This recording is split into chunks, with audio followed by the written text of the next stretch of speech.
Wabarakatuh. Di sini saya dan teman kelompok saya akan mempresentasikan materi tentang analisis prioritas masalah dengan metode Hanlon.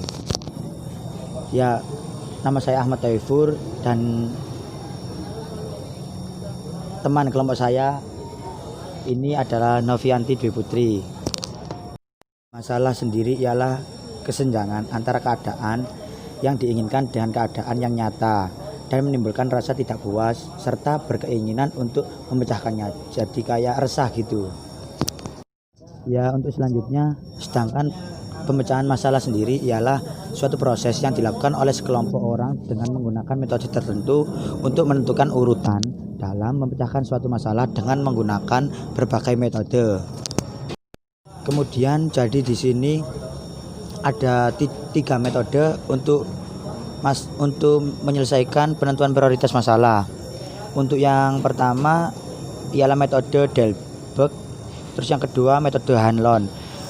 Terus di metode Hanlon ini ada dua bagian lagi, dibagi menjadi dua, yaitu yang pertama kualitatif dan yang kedua kuantitatif. Terus yang ketiga ialah metode USG. Sedangkan metode Hanlon sendiri ialah metode yang lebih tepat jika daftar outcome dari tujuan yang ingin dicapai tersedia.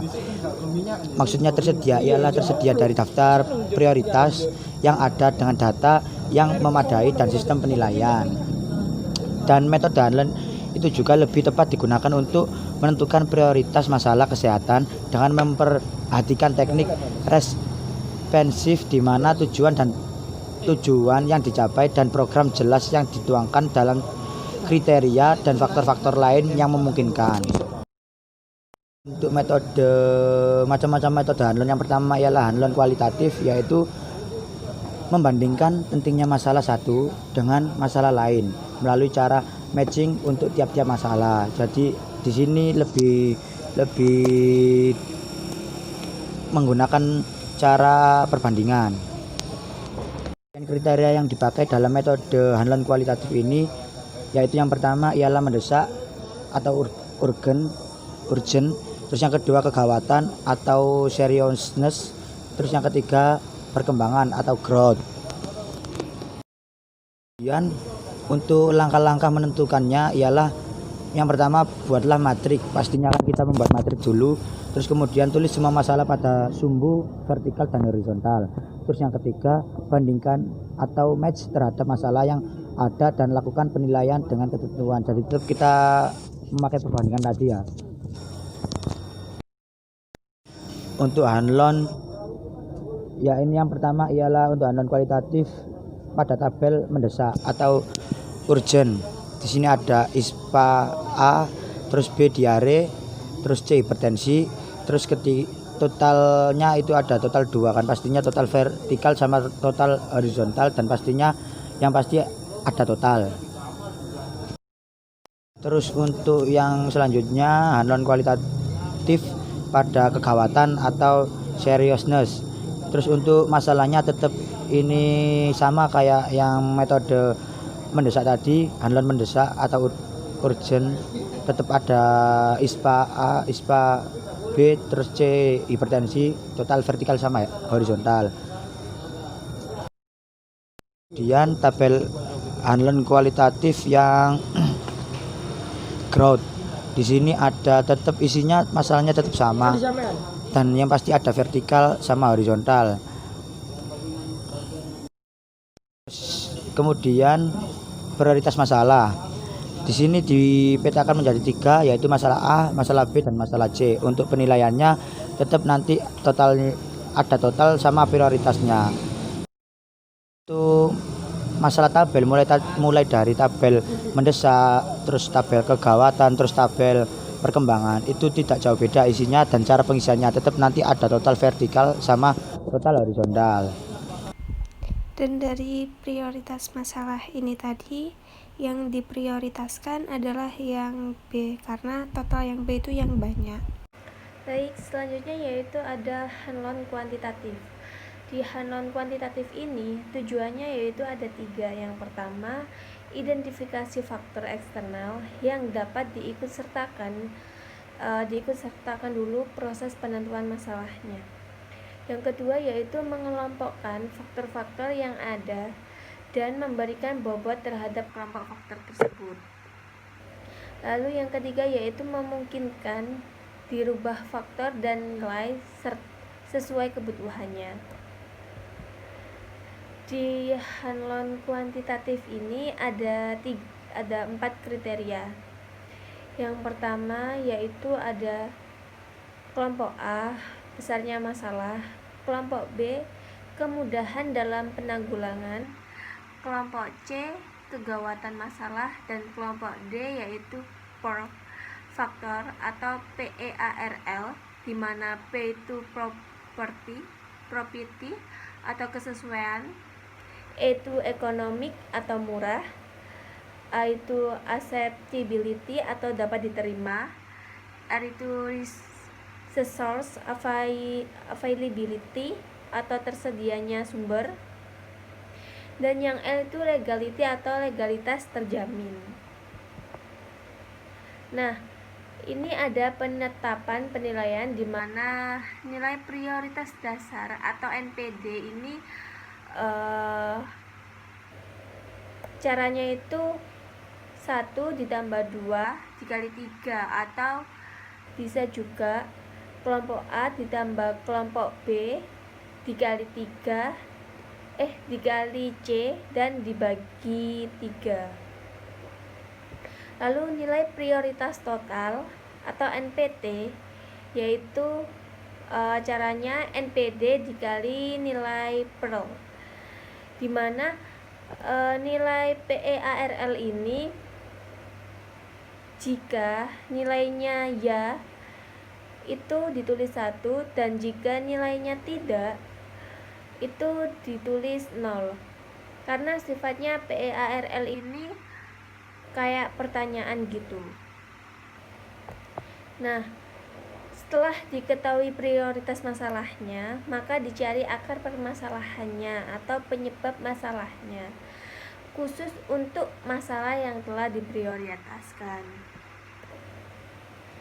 Adapun analisa faktor penyebab masalah yaitu metode AL, di mana metode AL ini yang pertama ada analisa tulang ikan atau fishbone analysis, yang kedua yaitu ada analisis sistem, dan yang ketiga itu ada pendekatan HL Bloom, yang keempat ada analisa epidemiologi, yang kelima ada pohon masalah atau problem tree. Setelah tahu penyebab dari analisa ini, maka langkah selanjutnya adalah pemecahan masalah, di mana pemecahan masalah ini tujuan yang pertama yaitu menghilangkan atau mengurangi penyebab masalah yang tidak atau kurang berguna. Dan kegiatan yang dilakukan itu ada 2, yaitu penetapan sasaran atau tujuan dan mencari alternatif pemecahan masalahnya. Nah, adapun contoh kasus metode Hanlon kuantitatif,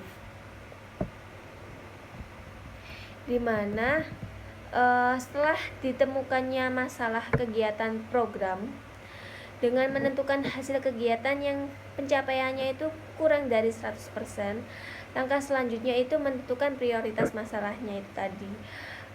Ada kayak masalah itu ada cakupan imunisasi dasar lengkap, cakupan kunjungan bumi keempat, cakupan D atau S balita di posyandu, cakupan pendudukan yang memiliki BPJS, cakupan persalinan oleh tenaga kesehatan, cakupan penemuan dan penanganan pneumonia.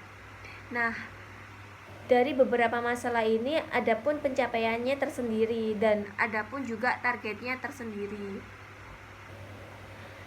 Bisa dilihat di slide-nya ya.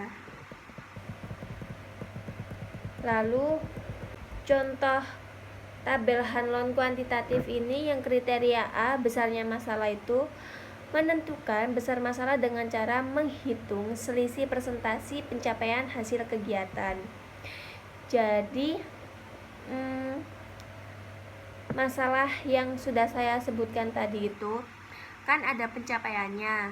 Nah, dan ada juga targetnya kan. Pencapaiannya misalnya yang masalah cakupan imunisasi dasar lengkap, ini pencapaiannya itu 53,8%. dan targetnya itu 90%. Nah, ini tinggal dikurangi saja. 90% dikurangi 53,8% itu berapa?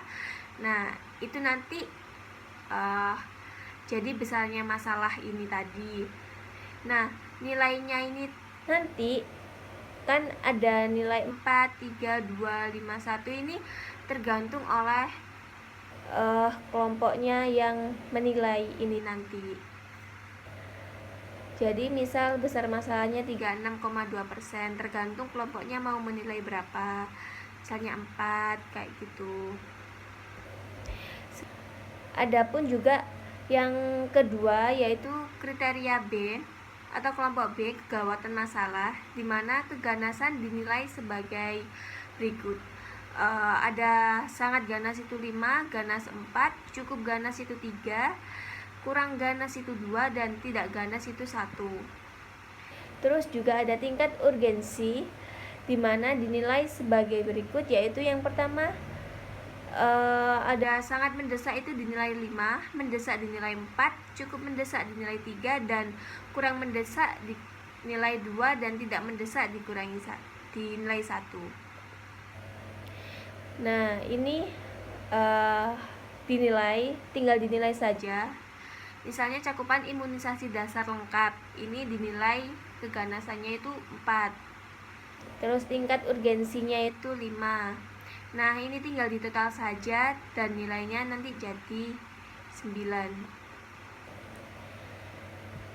Lanjut, yaitu kriteria C. Di kriteria C ini kemudahan dalam penanggulangan. Scoring dengan nilai 1 sampai 5. Di mana sangat mudah itu 5, mudah itu 4, cukup mudah itu 3, sulit itu 2, dan sangat sulit itu 1. Jadi misalnya cakupan imunisasi dasar lengkap itu dinilai 2. Jadi sulit untuk ditanggulangi masalah imunisasi ini. Jadi semakin besar nilainya, maka semakin mudah untuk ditanggulangi. Yang kriteria D atau kelompok D, PEARL ini. Nah, sudah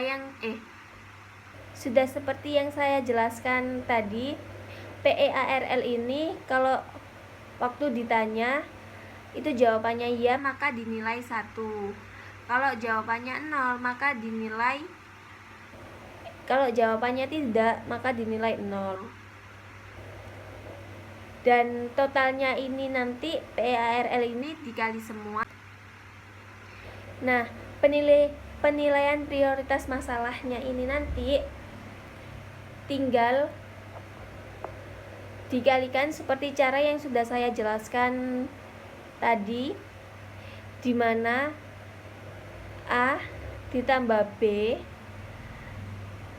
lalu dikali dengan C dan dibagi dengan 3. Nah, nanti terdapat nilai NPD-nya. Lalu kalau NPT ini, nilai NPD dikali dengan PEARL-nya. Nah, berarti urutan prioritasnya itu di contoh masalah yang ini kayak cakupan imunisasi dasar lengkap, cakupan kunjungan bumil keempat, cakupan DS balita di posyandu, cakupan pendudukan yang memiliki BPJS, cakupan persalinan oleh tenaga kesehatan, dan cakupan penemuan dan penanganan pneumonia ini